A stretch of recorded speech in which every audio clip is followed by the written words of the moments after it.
just around the corner, so let's make organic colors. Here I am using dry flowers. You can use fresh flowers too, but I personally prefer dry flowers because I feel those are much better. Now we will boil the flower according to their color pigments. So I have used different flower pigments for different colors. Now you need corn flour.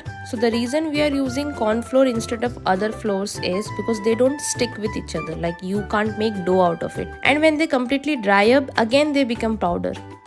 Now keep this mixture under the sun for 2 to 5 days. So all the moisture which it has will dry up and then again it can become powder. And that's it, your skin friendly organic colors are ready. I know it takes some effort to make this, but when you make it, this is all worth. So that is it for today. Bye bye.